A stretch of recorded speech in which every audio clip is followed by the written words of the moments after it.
ዓለም ዝመስከረሉ ጨጉርና ምንዋሕ እምቢ ዝበለና ኣብ ሓፂር ግዜ ጨጉርና ዘንውሕልናን ዘብዝሕልናን ንዝምዘዝ ጨጉርና ንዝረግፍ ፎረፎር ዘለና ድማ ፉትን መድሓኒት ሒዘልኩም መፅእ እኒአኹ።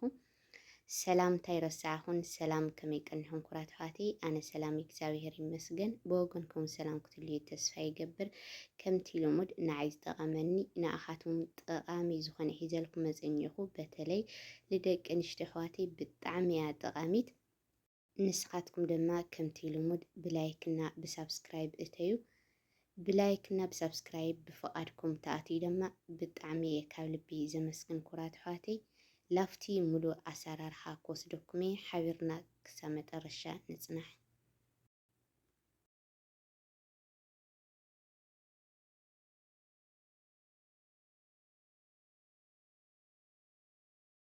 ኣብዚ ኩሉ ግዜ ኣብ ገዛና ዝርከብ ካብ ገዛና ዘይጠፍየ ቀርበኝ እኮ ኣባዕኸ ወይ ከዓኒ ኣብሽላልና ንፅውዖ ካብዚ 3 ማንካ ንእስንእስ ዝበላ ክገብር እየ ማለት እዩ። ካብኡ ንዓቐብ ክትገብራ ትኽእላ ኢኽን ካብኡ ንታሕቲ እውን ክትገብራ ትኽእላ ኢኽን ከም ጨጉርኽን በዝሕን ዋሕዱን ማለት እዩ።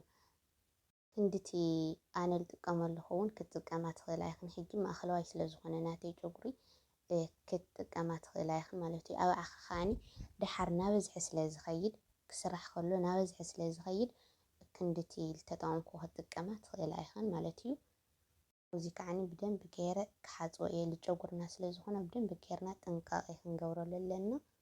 ኣብዚ ብደንብ ገይረ ሓፅየ ላውዚ ከዓኒ ግብኣታት ክውስኸሉ እየ ክሳብ መጨረሻ ግን ብሓደ ነፅናሕ ማለት እዩ። ኣብ ሓደ ሓደ ቪድዮ ኣይተረድአናይ ደግም ክስርሕልና ስለትብላኒ ክሳብ መጨረሻ ብሓደ ነፅናሕ እሞ ምእንታን ክርድአክን ተረዲኡክን ከዓኒ ጥቕሙ ከዓኒ ክትሰርሖ ከለኽን ከዓኒ ብዘይ ምንም ሕቶ ማለት እዩ። ካብኡ ከዓኒ ከምዚ ዝበለ ሓጭን የድልየክን ማለት እዩ።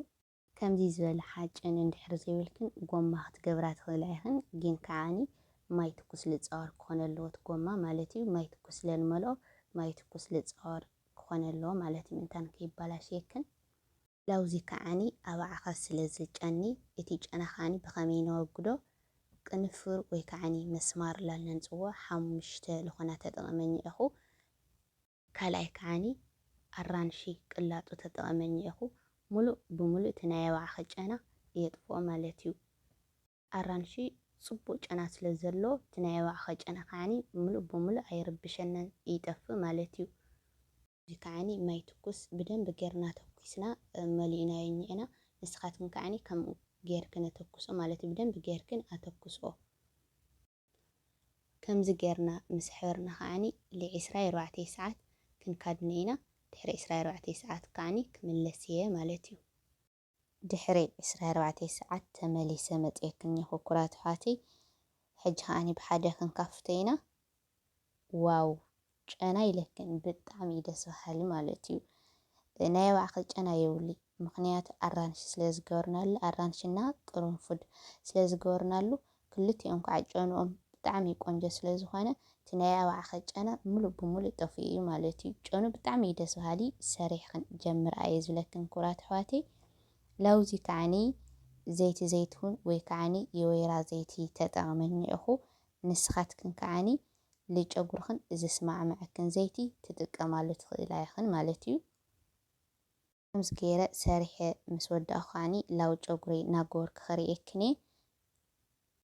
ሕጂ ናብ ጨጉረይ እናገበርኩ ከርእየክን እየ።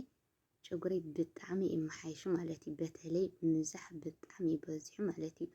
እናተይ ጨጉሪ ኩሉ ግዜ ከምቲ ትፈልጦ ኢኽን ሓደሽቲ ትኮንክን ለታሕቲ ውርድ ኢልክን ክትሪኦ ትኽእላ ኢኽን ማለት እዩ። ከመይ ከም ዝነበረ ናተይ ጨጉሪ ብጣዕሚ ውሕድና ሓፂር እዩ ነይሩ። በተለይ ብምውሓድ ክነግረክን ኣይክእልን ማለት እዩ። ሕጂ ግን ከምቲ ትሪኦ ኣለኽን ኣይኮነን ነይሩ ቅድም ማለት እዩ። ብጣዕሚ እዩ ሓፂር ነይሩ ብጣዕሚ እዩ ከዓኒ ውሕድ ነይሩ። ሕጂ ግን ብጣዕሚ እዩ በዚሑ በተለይ ብምብዛሕ ክነግረክን ኣይክእል። ምንዋሕ ከዓኒ ማእኸለዋይ ማለት እዩ። የመና የነውሐን የመና ከዓኒ ኣይሓፀረን ማለት እዩ። ካብቲ ቅድም ነበረ ሕጂ ይሐይሽ ማለት እዩ። ኩሉ ግዜ ከምቲ ዝብለክን ጨጉርና ክንክን ተበዚሕዎ ዘይነውሕ ጨጉሪ የለ ዘይበዝሕ ጨጉሪ የለ ክንክን ብቻ እዩ ዘድልየናትና ጨጉሪ ማለት እዩ።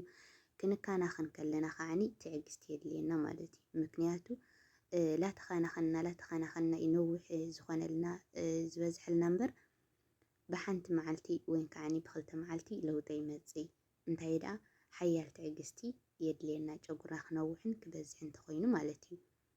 እንደገና ጨጉርና ጥራሕ ልምንዋሕን ልምብዛሕን ኣይኮነን ጥዑይ ጨጉሪ ክህልየና እውን ክንፅዕር ኣለና ማለት እዩ። ጥዑይ ጨጉሪ ማለተይ ዘይረግፍ ጨጉሪ ዘይምዘዝ ጨጉሪ ፎረፋር ዘይብሉ ጨጉሪ ተልዩና ብጣዕሚ እዩ ቆንጆ ማለት እዩ። ጨጉርና ከዓኒ ብኡ ልክዕ እናበዝሕን እናነውሕን ይኸይድ ማለት እዩ። ሓደ ኮመንቲ ተፈጥሮ እዩ ገለ ንብል ማለት እዩ። ተፈጥሮ ይኮነን እንድሕር ዘይንካናኸኖ ጨጉርናሲ ብጣዕሚ እዩ ዝውሕድ ብጣዕሚ እዩ ዝሓፅር እንድሕር ንካናኸኖ ኮይንና ከዓኒ ብጣዕሚ እዩ ዝነውሕ ማለት እዩ። ናተይ ጨጉርሲ ልታሕቲ ወሪድክ እንተሪኢኹነን ሕጅን ኣረኣይኦ ማለት እዩ። በተለይ ሓደሽቲ ተኮይንክን ኣረኣይኦ ነባራትካ ኩሉ ግዜ ስለ ዘርእየክን እናሰራሕኩ ይኹን ብፎቶ ርእየክን እየ። ስለዚ ብጣዕሚ ጨጉርና ዝነውሕናን ዝበዝሕናን ክንክን ተበዚሕዎ ማለት እዩ።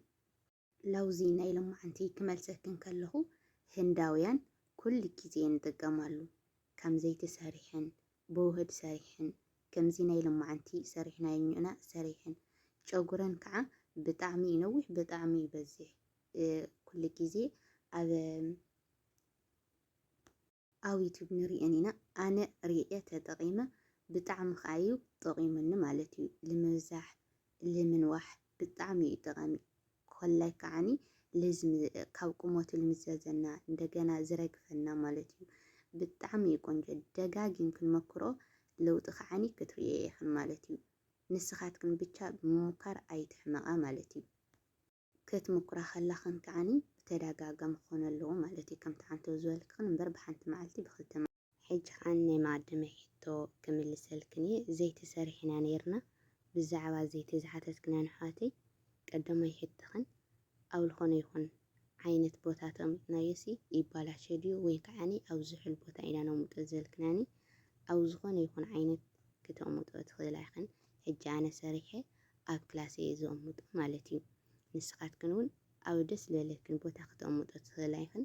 እንደገና ልነዊሕ ግዜ ይልመጥ ማለት እዩ። ምንም ኣይባላሸይ ልክዕ ከምዚ ካብ ዕዳጋ ዘይቲ ንገዝእ ኣለና ሞ ኣብ ዝኾነ ይኹን ቦታ ተቐሚጥናዮ ዘይባላሸ ከመውሕሶኦ ማለት እዩ። ካልኣይ ከዓኒ ሕጂ ንኣብነት ብክልተ ዓይነት ተሰሪሕናዮ ብሮዝሜሪና ቅንፍር ተሰሪሕናዮሲ ችግር እኒኦ ድዩ ዘልክና ንሕዋተይ ምንም ችግር የብሉኒ ማለት እዩ። ብዘግንኽኖ ክስርሓ ትኽእላ ኢኽን ኣብቲ ሚድዮ እውን ተናጊረ እየ ማለት እዩ። ሕጂ ንኣብነት ሮዝሜሪ ተድሊክን ብሮዝሜሪ ብቻ እውን ክስርሓ ትኽእላ ኢኽን ብቅንፍር ብቻ እውን ክስርሓ ትኽእላ ኢኽን ብዘግንኽንኦ ማለት እዩ። ሳልሳይ ከዓኒ ክንደይ ሰዓት ሉእ ተቐቢእናስ ክንደይ ሰዓት ንፀንሕ ዝበልክና ንሕዋተይ ክንዲ ድላይክን ሰዓት ክፀንሓ ትኽእላ ኢኽን 2 ሰዓት ክፀንሓ ትኽእላ 1 ሰዓት ክፀንሓ ትኽእላ ምንም ችግር የብሉኝ። ምክንያቱ ተፈጥሯዊ ነገር ስለ ዘለዎ ምንም ፀገም የብሉኝ ማለት እዩ። ስለዚ ክንዲ ድላይክን ሰዓት ክፀንሓ ትኽእላ ኢኽን ኣብ ጨጉርክን ተደንጎይ ከዓኒ ምንም ፀገም ለብፅሐልክን ኣይኮነን ይብለክን ክቡራት ኣሕዋተይ። ሓንቲ ኣላሕቶ ከዓኒ ብተደጋጋሚ ተሓታኒ ኣሕዋተይ ክምልሰልክኒ ጫፍ ጫፉ ይደርቕ ጨጉረይ ዝበልክና ንሕዋተይ መጀመርያ ከይደርቕ ተሓፂብክን ጨጉርክንሲ ፍትሑ ኣይትሕደጉ ማለት ምሽጥ ኣቢልክንስ ኣይተትሕዞ ማለት እዩ። ብጣዕሚ እዩ ልጥጥግ ክትምሽጣ ከለኽን እውን ይኻለክን እዩ። በቃላ ረገፈ ላተመዘዘ ያብየክን እዩ። ካልኣይ ከዓኒ ይደርቀክን እዩ ማለት እዩ። ስለዚ ሕፅብ ኢልክን ጉንጉነ ኣቢልኦ ማለት እዩ። ተኺልክን ኣብ 4 ኣብ 3 ክትጉንጉኖ ትኽእላ ኢኽን። እንድሕር ዘይተርክባ ግን ከምቲ ኣነ ሕጂ ዝገብሮ ኣለኹ ጫፍ ጫፍ ዋላ ክትጉንጉኖ ትኽእላ ኢኽን ማለት እዩ። ብሱር ጎንጎንክን ጨጉርክንሲ ኣይትሕደጎ ማለት እዩ። ብጣዕሚ እዩ ዝባላሸ። ካልኣይ ደሞ ባዝሊን ተጠቐማ ማለት እዩ። ባዝሊን ኩሉ ግዜ እንድሕር ትጥቀማ ኮይንክን መጀመርያ ማንታ ጨጉሪ ዘለክን ላፈለየልክን እዩ ዝኸይድ። ካልኣይ ከዓኒ እዚ ማዕረ ዘይኮነ ጨጉርክን ከዓኒ ማዕረ ላገበረ እዩ ዝኸይድ። እንደገና ሳልሳይ ከዓኒ ኣየድርቐልክንን ማለት እዩ። ስለዚ ባዝሊን ወይ ከዓኒ ከምቲ መቐደማይ ዝሰራሕናዮ ከምኡ ክትጥቀማ ትኽእላ ኢኽን ማለት እዩ። ናይ መቐደማይ ሕቶና እዚኣ ትመስል ነይራ። እንድሕር ዘይተረድአክን ድገምልና በላኒ ክደግመልክን ኩራት ሓተይ ናይ ሎማዓንቲ ትሕዝተይ እዚኣ ትመስል ነይራ። ተፈትሕዋ ላይክ እና ሳብስክራይብ ገበሩ ኩራት ሓተይ። ኣብ ዘለኹምዎ ሰላም ፍቕሪ ጥዕና ይምንየልኩም ኩራት ሓተይ። ሰላም ቀኒዩ